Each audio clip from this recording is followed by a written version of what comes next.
Welcome, fellow historical weirdos, to the super short audio thing that I slap onto the start of all my episodes. I'm recording this one during the last months of 2023, and Season 2 is officially underway! Season 2 promises to be just as commercial-free as Season 1, which means that if you want to support this show's continued existence, please consider becoming a patron of Past Peculiarity in exchange for a teeny monthly fee. Doing so will earn you your very own certified historical weirdo plastic medallion. Designed and 3D printed right here in the USA in an actual historian's living room, these medallions are collector's items and are shaped like actual circles. Run a pencil around the edge and draw as many chariot wheels, top-down views of grain silos, closed-mouth Pac-Mans, or outside of yin-yangs as you'd like. And they come with an actual paper certificate with your actual name on it. Go to findyourselfinhistory.com/sponsors to learn more. Subscriptions can be canceled at any time, but medallion and certificate are yours for life and to bequeath to future generations of confused descendants. Thanks, and I hope you enjoy the episode.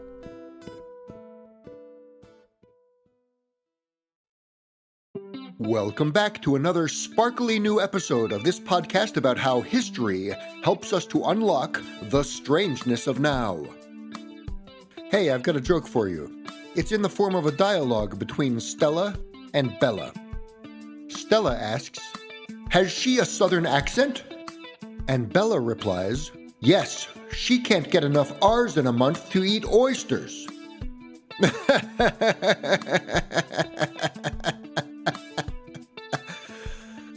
Great stuff. Except I didn't get it at first.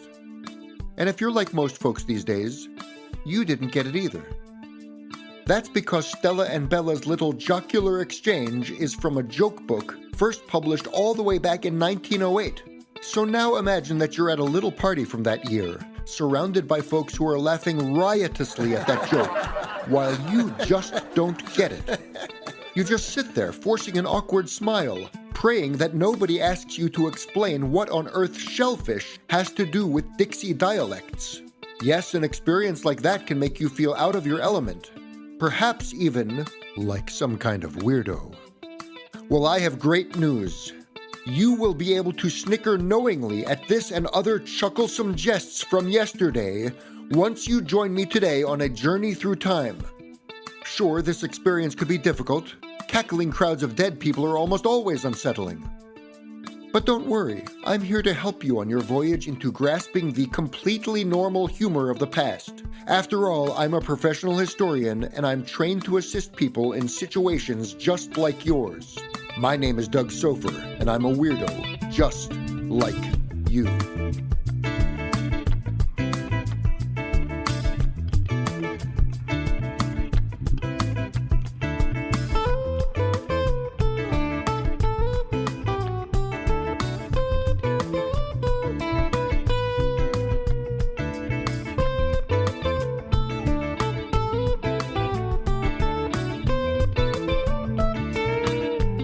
If you're enjoying this project, come and visit us at findyourselfinhistory.com/sponsors to learn about different ways of offering support.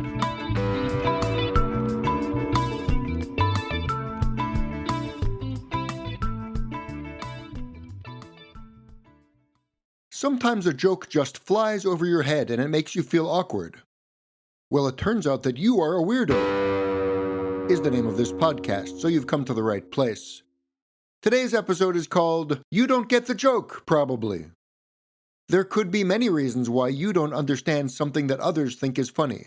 A joke might not appeal to your personal sense of humor. Perhaps there are too many fart jokes to suit your taste. Or conversely, there may not be enough flatulence humor to your liking. Or maybe you once worked on a highway cleanup crew next to a poultry farm with a poorly constructed fence, so that today even the mere suggestion of flightless fowl traversing the street fills you with an overpowering sense of despair. But one reason that you might not get a joke is that you don't come from the same society out of which a particular joke was born. The fact is that some jokes are more dependent on where and when they're from than others. Some kinds of comedy seem designed to be gotten by pretty much everyone. Fart jokes, sex jokes, toilet humor, and physical comedy of many varieties seem to have universal human elements to them. Even if you personally don't find them funny, you should at least be able to understand their punchlines easily, regardless of who you are. But other attempts at humor just won't make sense unless you know something about the cultural context out of which they were created. That word culture can mean a bunch of different things, so let's define it in the fancy-pants academic way that we're using it here. Ready? Here we go. Culture refers to the symbolic connections that you have ready to go in your mind at pretty much all times that help you make sense of the world, that help you create a sense of belonging, and that help bring meaning to your life. That was absolutely the shortest, simplest definition I could come up with. Culture in this sense is the stomping ground of a jaunty group of scholars called cultural anthropologists. And if you've ever read any cultural anthropology, you already know that one-sentence, jargon-free definitions can be rare in their world. In fact, many cultural anthropologists will tell you that culture is so complicated and so nuanced and so hard to get a handle on that they don't want to define it as a single thing at all. Now, we historians love our anthropology colleagues, and we borrow a lot from them these days. But for the purposes of today's episode, and since we want to get back to the main topic at some point in the next 10 hours or so, that definition I just offered will have to do. In fact, you probably want to hear it again. Since you might be driving or washing dishes right now, I'll just repeat it. That way you don't have to take your hands away from the steering wheel or get soapy water all over your phone to replay it. Culture refers to the symbolic connections that you have ready to go in your mind at pretty much all times that help you make sense of the world, that help you create a sense of belonging, and that help bring meaning to your life. That's our working definition. Here are some examples of how the concept of culture works in practice. If you grew up in the United States and you happen to see, for example, a shamrock next to a mug of green beer, you'll immediately associate those symbols with a certain celebration at a certain time of year, St. Patrick's Day on March 17th. A drawing of a bald eagle or of a man with a goatee and a red, white, and blue striped hat will instantly stir associations with the USA. It might also conjure up feelings of patriotism and/or a sense of being American. Seeing a person in a black robe holding a wooden gavel will instantly produce the word judge in your head. Those are examples of symbols you can see, but sight is not the only sense through which we make these instant connections. Hearing just the first 6 notes of the Star-Spangled Banner might stir instant feelings of patriotism or make you think of Independence Day. You might also now have a bunch of words in your head, something about the dawn's early light or rocket's red glare and so forth. Smells, too, can be especially powerful. The aroma of a roasting turkey can evoke a whole host of associations with Thanksgiving. The taste of a hot dog might bring to mind your childhood visits to a ballpark, or make you think of summer. All of these are examples of the kinds of connections that you make immediately, usually without thinking at all. Some of these associations may be specific to you as an individual, but these examples are also dependent on different cultural contexts. That is, different sets of symbols that you share with specific groups of people from specific places. Some things that mean a great deal to you and people like you might not mean the same thing, or even much of anything, to others. For instance, running into someone wearing an enormous foam piece of Swiss cheese on their head will only make sense if you understand something about professional football in Wisconsin. And if you're, say, from Minnesota, that cheese hat might make you angry. Or if a blue-clad stranger moseys up to you and chants the curious phrase, "Rock, chalk, Jayhawk, KU." How you respond will depend on many different factors. For example, if you are a fan of the University of Kansas, you'll probably be pleased to hear this fellow Jayhawk reciting this mantra. You'll identify this person as a kindred spirit. But if you happen to be wearing a Kansas State Wildcats baseball cap, you will likely take that otherwise innocuous geological reference to a variety of limestone as fightin' words. And if you don't follow college sports in the U.S. Midwest at all, you will likely think that this chanting dude with a cartoon bird on his shirt has gone completely bonkers. In each of those different cultural contexts, the same exact chant will have different meanings. In fact, cultural contexts can make or break a joke, too. Here's a joke I found on the web that illustrates that point. The setup is this. It's from a long list of bogan etiquette, and it includes the advice that it's tacky to take an esky to church. This joke only makes sense if you know something about Australian popular culture and know what a bogan is and what an esky is. For the record, a bogan refers to an allegedly uncouth, uneducated Aussie. An esky is a portable ice cooler. The implication is that neither beer nor bait are appropriate things to take with you to church, and that bogans need to be taught this fact. If that joke was confusing then, it's because you're from somewhere outside Australia, or haven't yet taken an Aussie English 101 class or the equivalent. On the other hand, once you understand the vocabulary difference, there's probably something that feels familiar to you about that joke. In the USA, there are similar pejorative terms to describe uncultured populations. You could easily make an equivalent gag about unrefined folks bringing comparably inappropriate stuff to a religious service. But other kinds of jokes don't translate as easily across different cultures. That's because language itself is an element of cultural context. It's like a shared library of symbolic associations. Words symbolize things. So, for example, when I lived in the country of Colombia, I heard this Spanish language joke. A paisa, a person from the Colombian region called Antioquia, was going to travel to the United States but didn't speak any English. He asked his friend how he could order food in an English-speaking restaurant.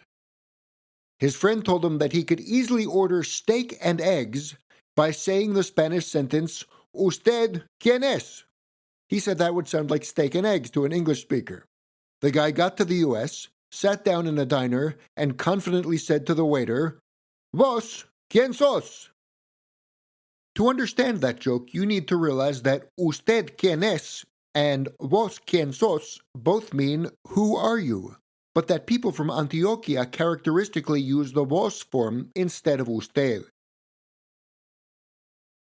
So, is that translatable?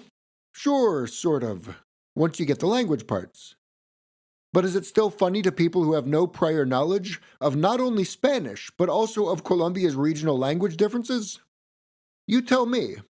My guess is probably not, if it requires that much explanation. The success of the joke hinges entirely on having prior inside knowledge about Colombia and its peoples. Once again, it's about understanding contexts.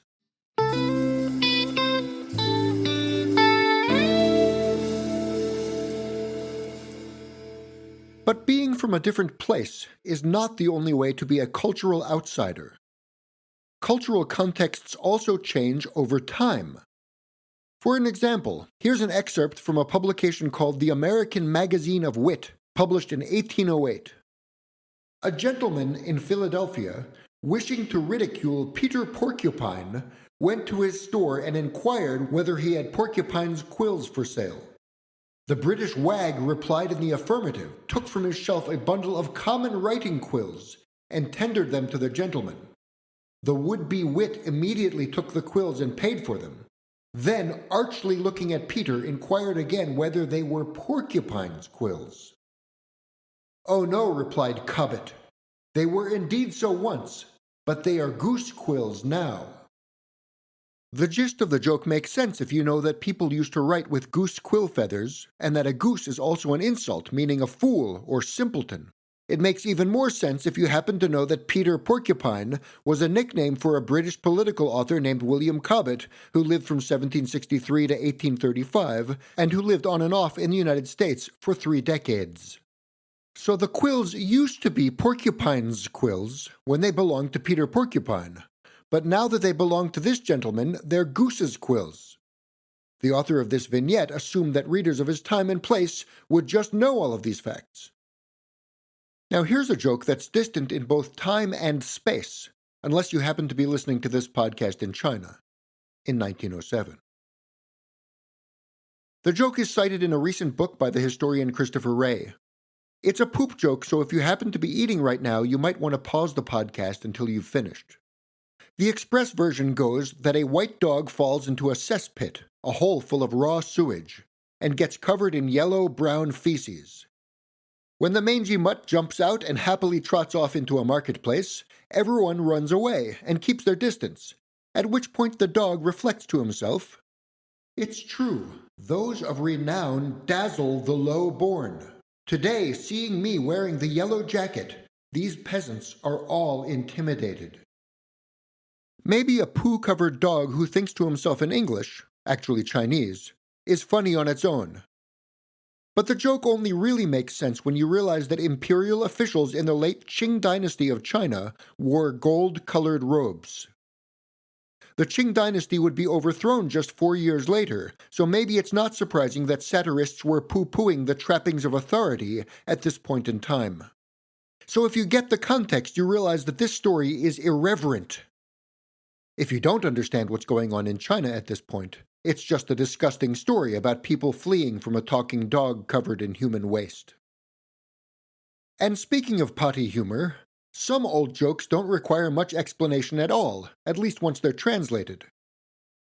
For instance, one old saying, which Reuters news agency alleges is likely the oldest known joke on Earth, dates all the way back to 1900 BCE or BC. It's from Sumer, in the southern part of Mesopotamia, more or less modern Iraq. The saying goes, "Something which has never occurred since time immemorial. A young woman did not fart in her husband's lap." I told you that fart jokes were universal. Actually, in that sense, some historical jokes don't make you feel weird at all. I know that's contrary to the whole point of this podcast, but real historians don't overstate our cases when the evidence doesn't bear it out. For the record, the whole weirdo theme is just a way to get you to realize how much you love real history. You know, sort of like how Conan O'Brien doesn't really need all those new friends, but that's the name of his podcast. Then again, this next quip from a 1703 London joke book doesn't survive to the present day nearly as well as the Sumerian fart joke from 3,000 years earlier. It goes, "One said of a tallow chandler that died, 'twas strange that he who made so many weeks could make his days no longer." Get it? Maybe not? I knew a chandler makes candles, but I only figured this one out when I realized that week must have been how the modern word wick was spelled or pronounced. I confirmed that in a 1708 dictionary. So in this case, the language itself changed over time, fairly subtly in this joke. And understanding that languages and other facets of cultural context both changed through history is the key to understanding many seemingly inscrutable jokes from the past. So finally, at long last, we can return to our original joke, the one about the Southerner who didn't have enough R's in a month to eat oysters.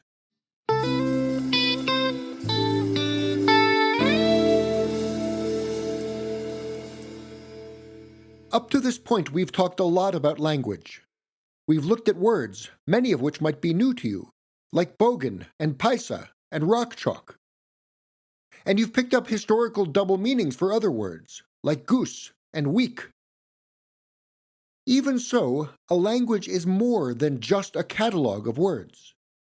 The way that we pronounce particular words varies too, even within the same language.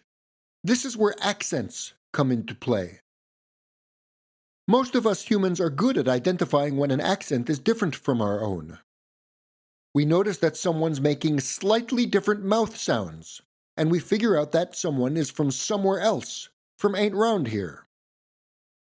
In other words, we can tell when someone learned to speak within a different cultural context, a place where people use different mouth sound symbols. And our opening joke clearly has something to do with regional accents, ones that come from a different cultural context than wherever the joke tellers, Stella and Bella, are from.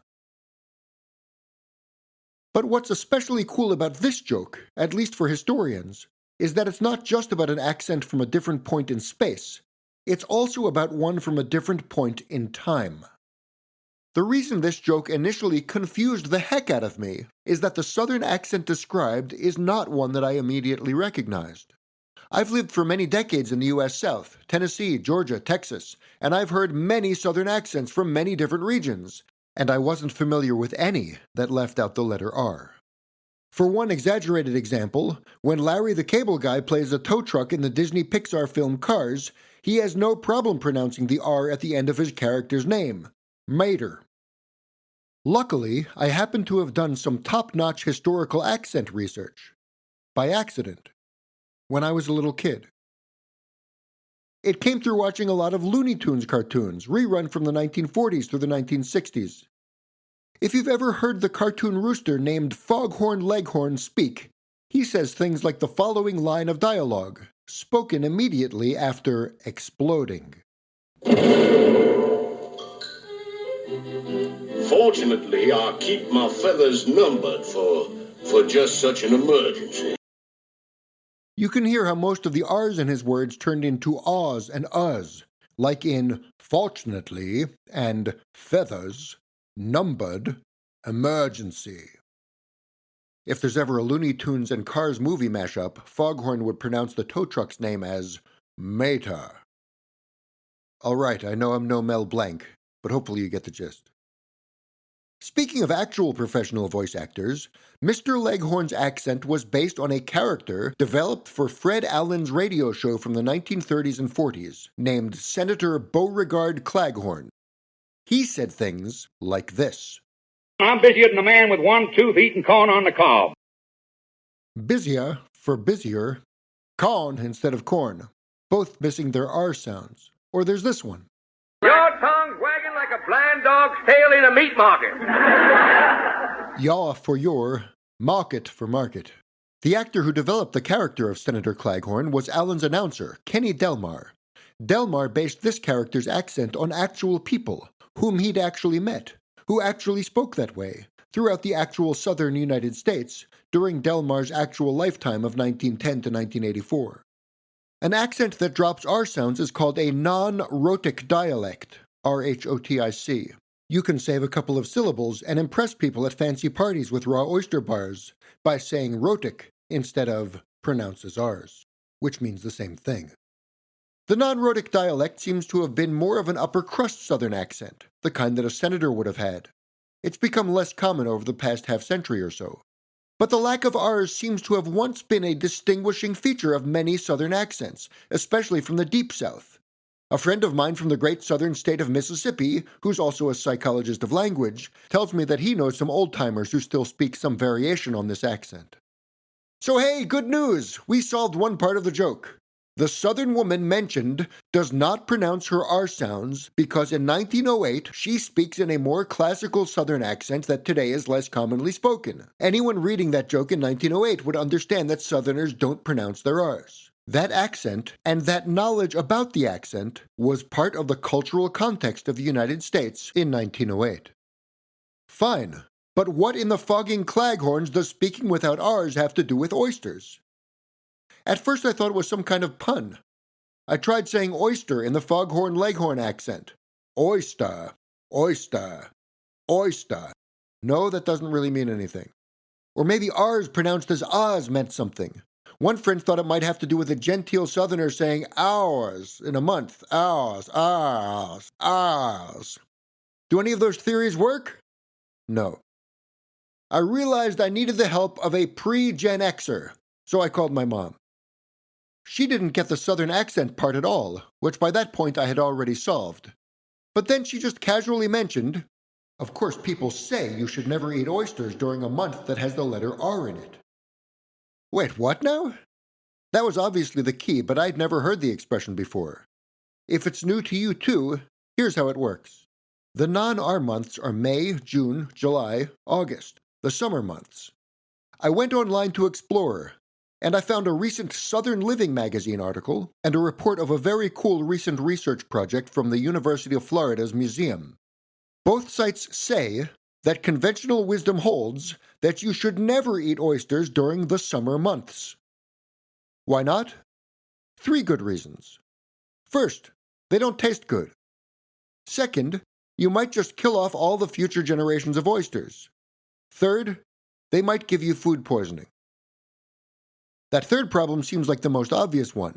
Prior to modern refrigeration, it was harder to keep oysters cold, which could lead to some of them dying, spoiling, or picking up nasty diseases. Have you ever seen an oyster cough?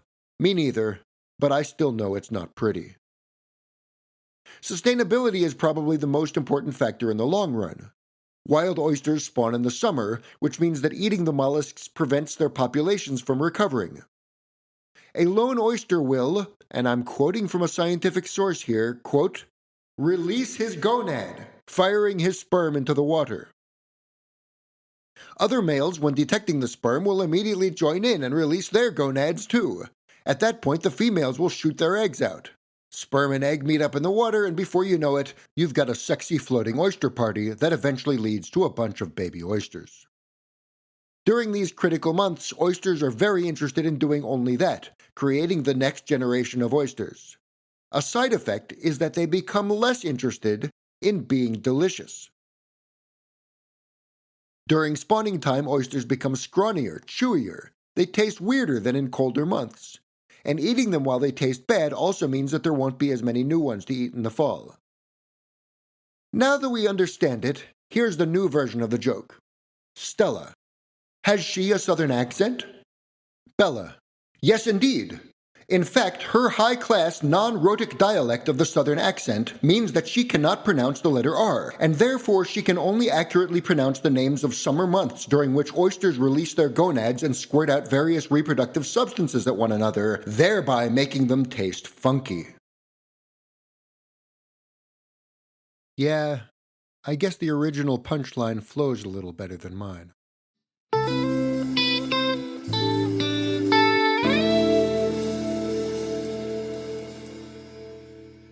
Well, it looks like we've solved our mystery.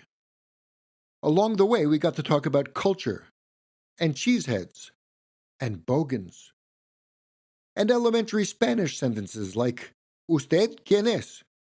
I'm not really sure that sounds much like steak and eggs. What do you think? We talked about poop-encrusted canines and what they have to do with the fall of the Qing dynasty in China. We explored archaic meanings of words and tall anthropomorphic poultry with gentrified southern accents. And all of those great conversations came from the simple process of just trying to understand a century-old joke. I think we have to call that a complete episode. Before we go, though, I wonder if Senator Claghorn has any final insights into the fascinating world of shellfish reproduction. Senator, you have the floor. I'm heading the Senate committee on that new clam survey. Clam survey? Yeah, the government's spending $500,000 to increase clam production. Oh. My job's to see that the boy clams start courting the girl clams. Senator, don't tell me that clams make love. Son, you have no idea what goes on under them shells. Thank you, Senator, Mr. Allen, and thank you all, too. You've been a wonderful audience. Our next episode is called You Hear Dead People. One of the weirdest things that we people of now do on a daily basis is listen to the actual recorded voices, footsteps, hand claps, elbow bumps, and face smacks of people who are no longer alive on planet Earth.